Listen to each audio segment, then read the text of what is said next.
Hi friends, நம்ம இன்றைக்கி சூப்பரான கேசரி எப்படி பண்ணலான்னு பார்க்கலாம். அதுக்கு வந்து ஒரு நான்ஸ்டிக் பேன் எடுத்துகிட்டு ஒரு 2லேருந்து 3 ஸ்பூன் வந்து நெய் ஆட் பண்ணியிருக்கிறேன். நெய் நல்லா சூடானதுக்கப்புறமா நம்ம வந்து முந்திரி பருப்பு ஆட் பண்ணிடலாம். ஒரு 5-6 வந்து முந்திரி பருப்பு ஆட் பண்ணிவிட்டு அதோட கலர் வந்து நல்லா சேஞ்ச் ஆகணும். அந்தளவுக்கு நம்ம வந்து வறுத்து எடுத்து வச்சுக்கலாம். அதே நெய்யில் வந்து கொஞ்சமாக வந்து கிஸ்மிஸ் ஆட் பண்ணிக்கிறேன்.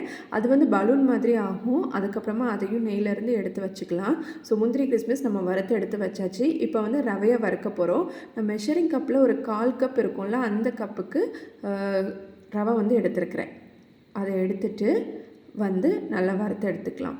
1/4 கப்பில் வந்து நான் 2 போட்டிருக்கேன். அதாவது 1/2 கப் வந்து நான் வந்து ரவை எடுத்துருக்கிறேன். ஸோ அதை வந்து நல்லா வறுத்து எடுத்துக்க போகிறோம்.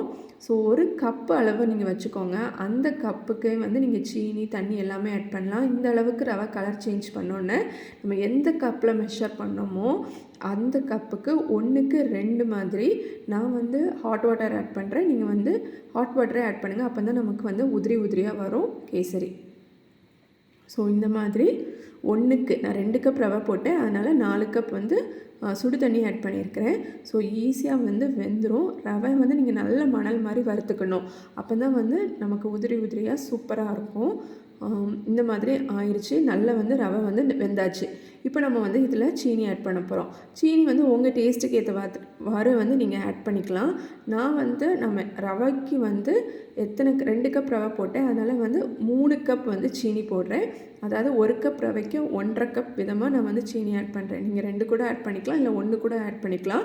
உங்களோட ஸ்வீட்னஸ்க்கு ஏற்றவாறு நீங்கள் கூட்டவோ குறைக்கவோ செஞ்சுக்கோங்க. ஆட் பண்ணோன்னு அது வந்து சுகர் வந்து நல்லா மெல்ட் ஆகி தண்ணியாக ஆகும்.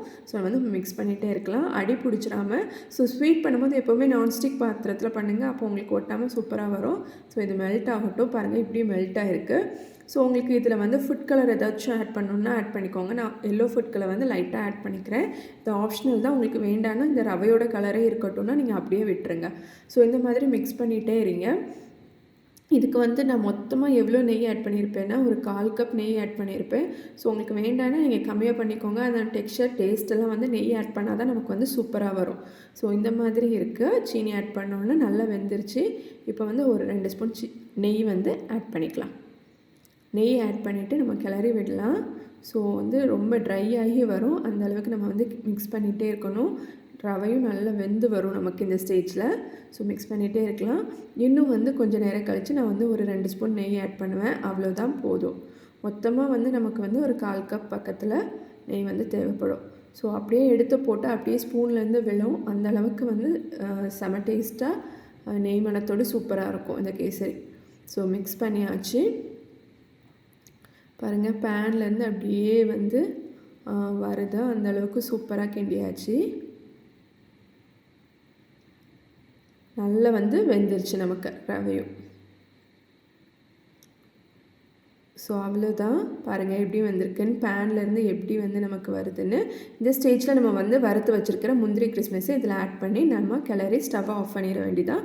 உங்களுக்கு சூப்பரான கேசரி ரெடி. நீங்களும் இந்த ரெசிபி ட்ரை பண்ணுங்கள். எப்படி இருந்ததுன்னு ஷேர் பண்ணுங்கள். இன்னொரு அட்டகாசமான ரெசிபியில் உங்களை மீண்டும் சந்திக்கிறேன். தேங்க்யூ.